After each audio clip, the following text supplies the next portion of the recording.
जय श्री राधे कृष्णा। नमस्कार मित्रों, आप सभी भक्तों को श्री कृष्ण जन्माष्टमी की हार्दिक शुभकामनाएं। आप सभी पर भगवान श्री कृष्ण की कृपा हमेशा बनी रहे। तो दोस्तों, आज की इस वीडियो में हम श्री कृष्ण भक्त ब्राह्मण की कहानी और श्री कृष्ण के द्वारा बताई गई कुछ महत्वपूर्ण ज्ञान की बातें सुनेंगे। तो वीडियो को पूरा ध्यान और मन लगा करके अंत तक अवश्य सुने। तो वीडियो को शुरू करते हैं। भाद्रपद कृष्ण अष्टमी को श्री कृष्ण जन्माष्टमी कहते हैं, क्योंकि ये दिन भगवान श्री कृष्ण का जन्म दिवस माना जाता है। इसी तिथि की घनघोर अंधेरी आधी रात को रोहिणी नक्षत्र में मथुरा के कारागार में वासुदेव की पत्नी देवकी के गर्भ से भगवान श्री कृष्ण ने जन्म लिया था। ये तिथि उसी शुभ घड़ी की याद दिलाती है और सारे देश में बड़ी धूमधाम से मनाई जाती है। भगवान श्री कृष्ण का जन्म भगवान विष्णु के 8वें अवतार के रूप में हुआ था। भगवान श्री कृष्ण का जीवन न केवल युद्धों बल्कि बहुत सारी रोमांचक लीलाओं से भरा हुआ है। भगवान श्री कृष्ण की लीलाएं हमें सिखाती है कि सदा दूसरों की सेवा करनी चाहिए।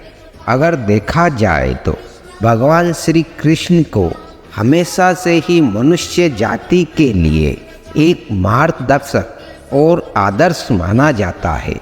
भगवान श्री कृष्ण का जीवन दर्शन हमें हमेशा अपने कर्म, कर्तव्य और कठिन परिस्थितियों का सामना करना सिखाता है। मैनेजमेंट मास्टर कहे या जगत गुरु, गिरधारी कहे या रणछोड़, भगवान श्री कृष्ण के जितने नाम हैं उतनी कहानियाँ हैं। जीवन जीने के तरीकों को अगर किसी ने परिभाषित किया है तो वो श्री कृष्ण है। कर्म से होकर परमात्मा तक जाने वाले मार्ग को उन्हीं ने बताया है। संसार से वैराग्य को सिरे से नकारा, कर्म का कोई विकल्प नहीं, ये सिद्ध किया। गीता के माध्यम से भगवान श्री कृष्ण हमें बताते हैं कि जब भी हम किसी भी तरह की नैतिक दुविधा में हो तो हम अपनी भावनाओं पर काबू पाना चाहिए और अपने कर्तव्य यानी धर्म पर ध्यान केंद्रित करना चाहिए।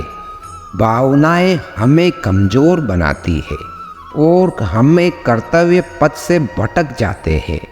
धर्म का मार्ग प्रकृति में उद्देश्यपूर्ण है, जबकि प्रेम, घृणा, ईर्ष्या, लगाव की भावनाएं प्रकृति में नैतिक परक है।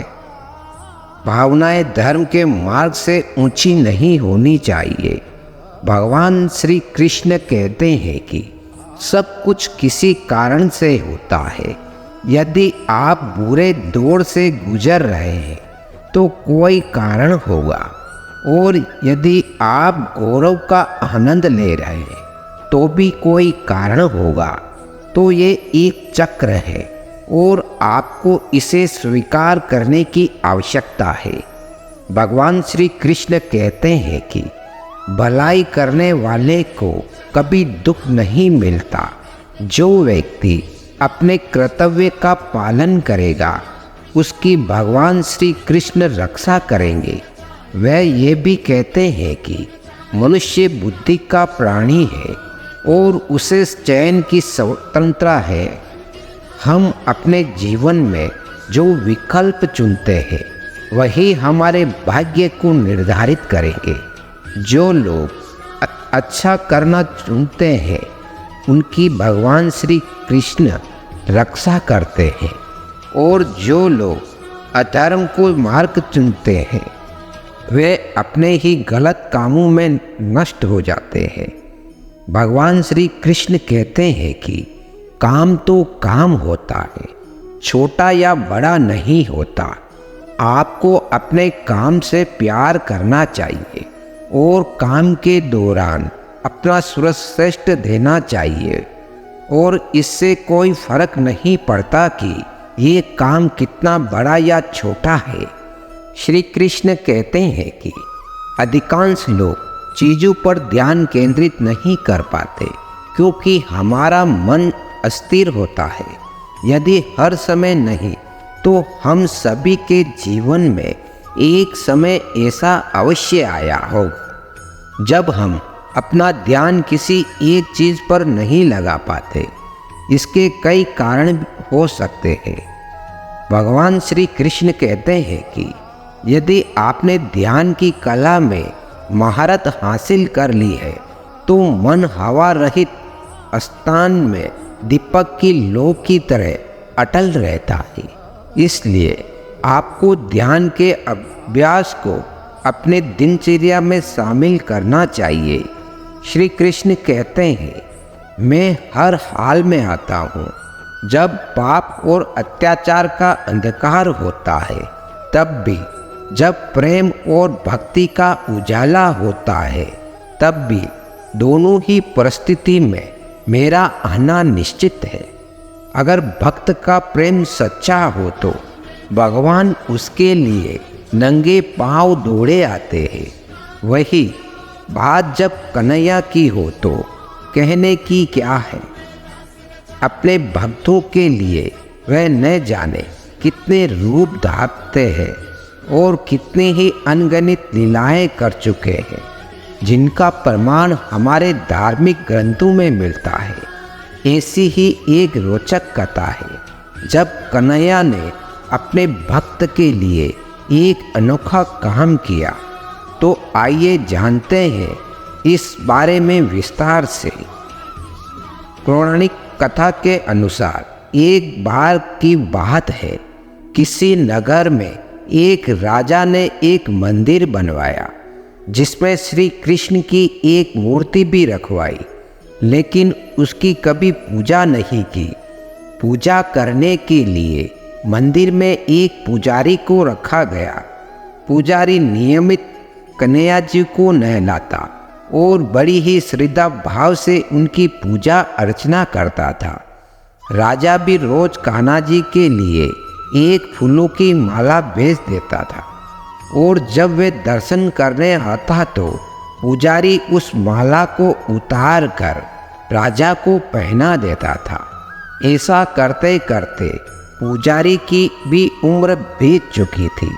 एक दिन किसी वजह से राजा नहीं आ सका तो उसने एक सेवक के हाथ मंदिर में माला पहुंचा दी और कहलवाया कि आज वह मंदिर नहीं आएगा, इसलिए पुजारी उसका इंतजार ना करे। इतना कहकर सेवक चला गया।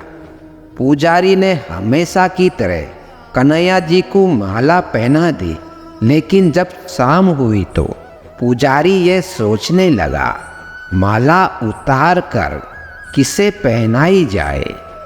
उसने सोचा, क्यों न ये माला आज मैं ही पहन लूं।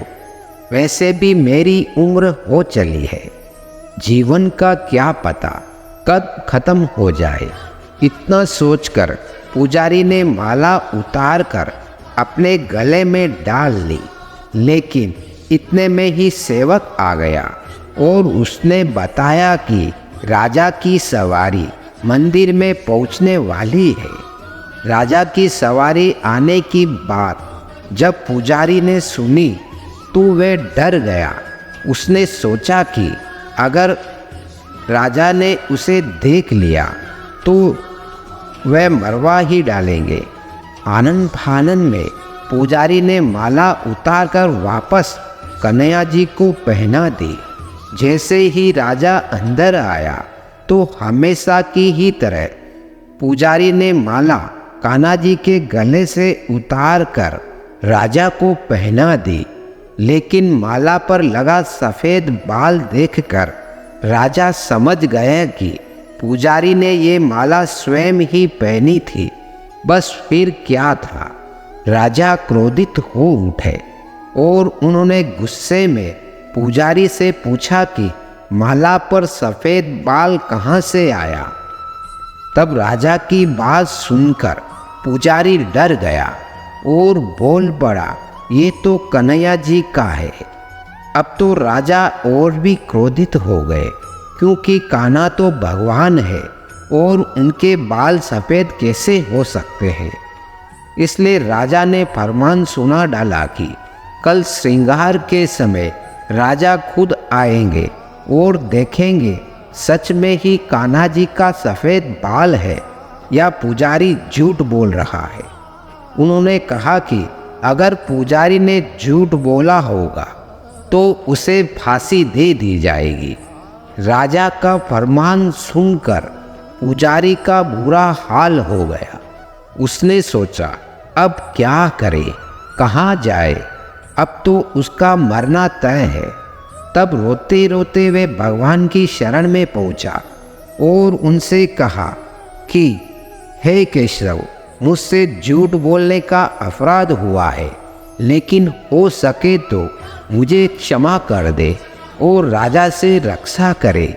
पुजारी ने कहा कि हे माधव, आपकी सेवा करते करते मैं वृद्ध हो चुका हूँ, अब आप मुझे माफ़ कर दीजिए, ऐसी गलती दोबारा नहीं होगी।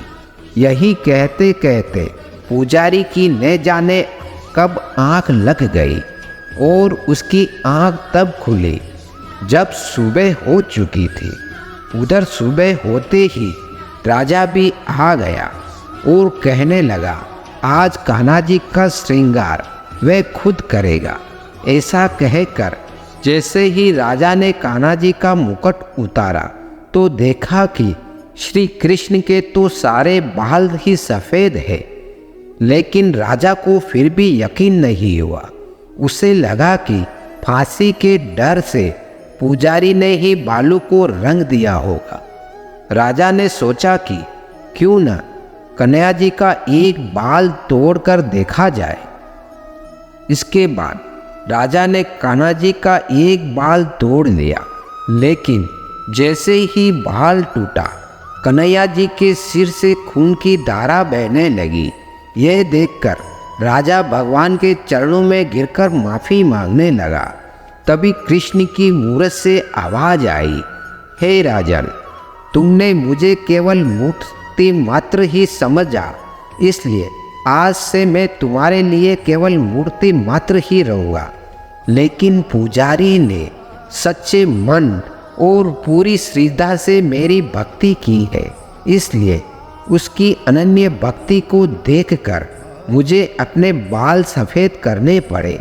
कन्हैया जी ने कहा कि भक्ति में कभी भी संशय नहीं होना चाहिए और सच्चे भक्त की लाज तो मैं कभी जाने ही नहीं देता। ये सुनकर राजा को अपनी गलती का एहसास हो गया और वे भगवान से क्षमा मांगी। दोस्तों, इस कहानी से हमें ये शिक्षा मिलती है कि अगर हम भगवान श्री कृष्ण की भक्ति अगर सच्चे मन से करेंगे तो भगवान अवश्य हमारी रक्षा करेंगे, चाहे कोई भी कठिन परिस्थिति क्यों ना हो। श्री कृष्ण हमेशा अपने भक्त की रक्षा जरूर करते हैं। दोस्तों, इसी के साथ वीडियो यहीं समाप्त होती है। अगर हमारी वीडियो में आपको कुछ ज्ञान की बातें सीखने को मिली हो तो वीडियो को एक लाइक दिल से अवश्य करें और हमारा कृष्णवाणी ज्ञान चैनल को सब्सक्राइब अवश्य करें। अगर आप श्री कृष्णा जी के भक्त हैं तो कमेंट में जय श्री राधे कृष्णा अवश्य लिखें। श्री हरि कृष्णा जी हमेशा आपका भला करे। मिलते हैं अगली वीडियो में, तब तक के लिए अपना ख्याल रखिएगा। धन्यवाद। जय श्री राधे कृष्णा।